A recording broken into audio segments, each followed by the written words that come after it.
नमस्कार साथियों, मेरा नाम है आर.के. सिंह। संस्कृति आईएएस के सरकारी योजना एवं कार्यक्रम में आप सभी का स्वागत है। आज के एपिसोड में हम जिस मिशन की चर्चा करने वाले हैं वो है राष्ट्रीय मानसून मिशन, और इसी के संदर्भ में इससे जुड़े हुए जो महत्वपूर्ण पहलू है उन पर हम संक्षिप्त रूप से बात करेंगे। चलिए देख लेते हैं। सबसे पहले अगर हम बात कर लें तो राष्ट्रीय मानसून मिशन जो है, तो इस मिशन ने अत्याधुनिक मॉडल विकसित करके मौसम और जलवायु पूर्वानुमान में महत्वपूर्ण प्रगति की है, जो अब पूरी तरह से चालू है, प्रारंभ है।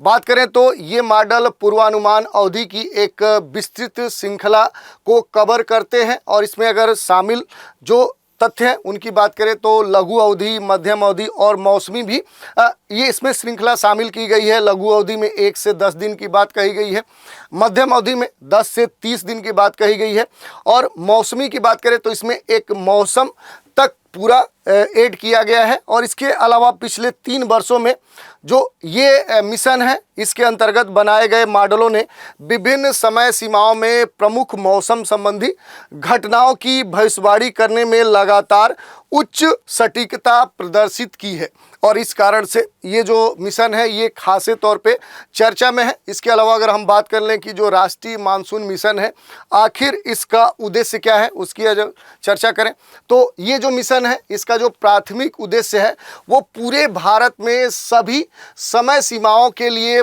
मानसून का जो पूर्वानुमान है उसकी क्षमताओं को बढ़ाना है। और इस लक्ष्य को प्राप्त करने के लिए मिशन की बात करें तो मिशन को सभी राज्यों और केंद्र शासित प्रदेशों को शामिल करते हुए देश भर में इसे रेगुलेट करने की बात कही गई है, और इसे किया भी जा रहा है। अब इसके कुछ अन्य लक्ष्यों की बात कर ले कि ये जो मिशन है आखिर इसके लक्ष्य क्या है। तो पहला जो लक्ष्य है वो है निर्बाध पूर्वानुमान प्रणाली का विकास करना, जिसके अंतर्गत विभिन्न समय पैमानों पर मानसून मिशन मॉडल का उपयोग करके एक सतत पूर्वानुमान प्रणाली स्थापित करना है, जिसमें मौसमी भविष्यवाणियां की जा सके। संपूर्ण जो मानसून ऋतु है उसको ये कवर करता है। विस्तारित जो सीमा भविष्यवाणियां हैं लगभग 4 सप्ताह तक ये की जा सके, और लघु अवधि की जो भविष्यवाणियां हैं लगभग क्या है कि 1 से लेकर 5 दिन तक क्या है कि ये लघु जो भविष्यवाणियां हैं वो की जा सके। वो क्या है कि इस मिशन के लक्ष्य हैं। कुछ अन्य अगर इसके मिशन के लक्ष्यों की बात करें, जैसे अंतर्राष्ट्रीय सहयोग की बात करें, जलवायु अनुप्रयोग प्रणालियों का जो क्रियान्वयन है उसकी बात करें, उन्नत जो डेटा आत्मसात करने की बात करें, तो ये सारे इस मिशन के लक्ष्य हैं। थोड़ा सा डिटेल में देख लेते हैं। अगर अंतर्राष्ट्रीय सहयोग की बात करें तो चरम मौसम की घटनाओं और जलवायु अनुप्रयोगों की भविष्यवाणी करने के लिए जो प्रणालियां विकसित करने हेतु क्या है कि हमें भारतीय और अंतर्राष्ट्रीय संस्थानों के बीच में एक कह सकते हैं कि सहयोग की आवश्यकता पड़ती है। तो ये इसका एक प्रमुख लक्ष्य है। इसके अलावा जो जलवायु अनुप्रयोग प्रणालियां हैं, इसके क्रियान्वयन की बात करें तो महत्वपूर्ण सामाजिक प्रभावों के साथ जलवायु अनुप्रयोग के लिए प्रणालियों का विकास करना और क्रियान्वयन इसमें शामिल किया गया है, जिसके तहत जो कृषि क्षेत्र है, कृषि से संबंधित जो फसल नियोजन होता है, उपज का जो पूर्वानुमान है उसे बढ़ाने की बात कही गई है। बाढ़ पूर्वानुमान यानी जो फ्लड की घटना देखने को मिलती है उससे संबंधित भी पूर्वानुमान की बात कही गई है। इसके लिए तैयारी और प्रतिक्रिया में सुधार किया जाएगा। चरम जो घटनाएं होती हैं उनका पूर्वानुमान भी इसमें शामिल किया गया है। गंभीर मौसम की स्थिति के प्रभावों को कम करने की बात कही गई है। पवन ऊर्जा जो विंड एनर्जी है उसके बारे में कहा गया है कि मौसम पूर्वानुमानों के आधार पर ऊर्जा उत्पादन का अनुकूलन उपयोग किया जा सकता है। इसके अलावा अगर उन्नत डेटा आत्मसात की बात करें तो सटीक मॉडल भविष्यवाणियों के लिए उच्च गुणवत्ता वाले जो डेटा की तैयारी सुनिश्चित करने के लिए एक उन्नत डेटा आत्मसात प्रणाली विकसित करना इस मिशन के तहत शामिल है। अब थोड़ा सा हम बात कर लेते हैं कि ये जो मिशन है इसकी अब तक क्या उपलब्धियां रही हैं, इसके क्या प्रभाव रहे हैं। तो बात करें तो इस मिशन ने इन मॉडलों को परिचालन उपयोग में सफलतापूर्वक एकीकृत किया है, जिसने विश्वसनीय पूर्वानुमान उपलब्ध भी कराए हैं, जो आपदा प्रबंधन, कृषि नियोजन, ऊर्जा उत्पादन में खास तौर पे सहायक रहे हैं। दूसरी बात करें तो मानसून की जो भविष्यवाणियां हैं उनकी सटीकता और समयबद्धता में सुधार करके यह मिशन मौसम परिवर्तनशीलता के जो प्रतिकूल प्रभाव हैं उनको कम करके और देश के सामाजिक आर्थिक विकास को और आगे बढ़ाने में एक महत्वपूर्ण मदद प्रदान कर रहा है। इसके अलावा अगर बात कर ले तो राष्ट्रीय मानसून जो मिशन है इसके सामने भी कई सारी चुनौतियां हैं। अगर उन चुनौतियों की बात करें तो सबसे जो महत्वपूर्ण है इसमें मानसून गतिशीलता की जटिलता है। अगर इसकी बात करें तो जो भारतीय मानसून है ये कई सारे कारक इसको प्रभावित करते हैं, जिनमें जो सागरीय परिस्थितियां हैं, भूमि की जो सतह है, स्थलखंड की जो प्रकृति है, वायुमंडलीय जो परिसंचरण है वो इसमें शामिल है। इसके अलावा इन अंतःक्रियाओं की अंतर्निहित जो जटिलता है उसके कारण जो भविष्यवाणी है वो एक चुनौतीपूर्ण कार्य हो जाता है। इसके अलावा जो डेटा की सीमा है ये भी एक महत्वपूर्ण चैलेंज है। सटीक मौसम पूर्वानुमान मॉडल के लिए क्या है कि उच्च गुणवत्ता वाला डेटा महत्वपूर्ण हो जाता है।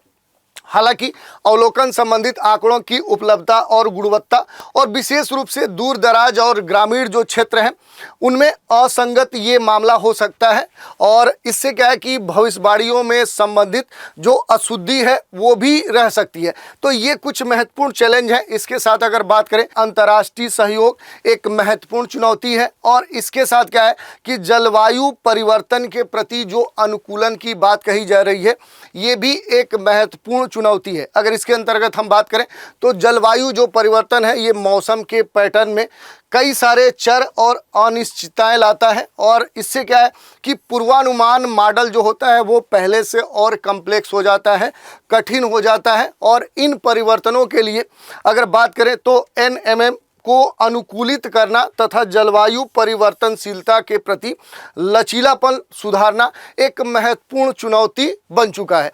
इसके अलावा अगर बात करें तो कुछ अन्य चुनौतियां हैं, जैसे क्षेत्रीय जो असमानताएं हैं ये भी एक महत्वपूर्ण इस मिशन के समझ चुनौती है। अगर बात करें तो इस मिशन के तहत की गई जो भविष्यवाणियां हैं इनसे भारत के विभिन्न क्षेत्रों को मिलने वाले जो लाभ हैं वो भी अलग अलग हैं, उनमें विभिन्नताएं हैं और यह सुनिश्चित करना कि सभी क्षेत्र विशेषकर सबसे अधिक असुरक्षित क्षेत्रों को समय पर और सटीक पूर्वानुमान प्राप्त हो, ये एक बड़ी चुनौती है जिस पर निरंतर ध्यान देने की आवश्यकता है।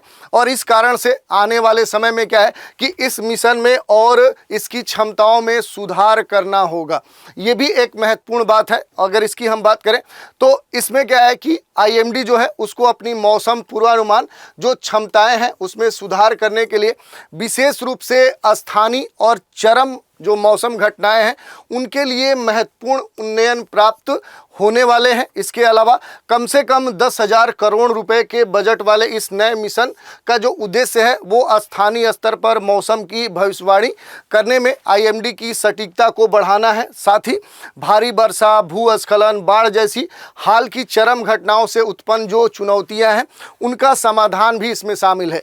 नए मिशन में बात करें तो मौजूदा राष्ट्रीय मानसून मिशन से कई गुना बड़ा होने की भी संभावना इसमें दर्ज की गई है। इस तरह से हमने देख लिया कि आखिर इससे जुड़ी हुई कौन सी बातें हैं। इसके अलावा बात करें तो इस मिशन की तो भारत की विशिष्ट जलवायु परिदृश्यों के अनुरूप उन्नत कंप्यूटर सिमुलेशन मॉडल विकसित करने और इसके साथ देश के मौसम निगरानी बुनियादी ढांचे और मजबूत करने पर खास तौर पे ध्यान केंद्रित किया जा रहा है। यही नहीं, इसके अतिरिक्त मिशन की जो योजना है वो हाइपर लोकल पूर्वानुमान को बेहतर बनाने के लिए कृत्रिम बुद्धिमत्ता और मशीन लर्निंग को एकीकृत करने की है, जिसके सफल प्रायोगिक मॉडल पहले से ही मुंबई जैसे शहरों में आशाजनक परिणाम दिखा रहे हैं। तो इस तरह से हमने देख लिया कि आखिर ये जो मिशन था ये है क्या और इससे जुड़ी हुई जो भी महत्वपूर्ण बातें हैं वो थोड़ा सा थ्योरेटिकल है, लेकिन ये आपकी परीक्षा के दृष्टिकोण से काफ़ी महत्वपूर्ण हो सकती है। तो आज के इस एपिसोड में इतना ही। नए एपिसोड में एक नए कार्यक्रम के साथ फिर मिलेंगे, तो आप हमारे साथ बने रहें। इसके लिए धन्यवाद।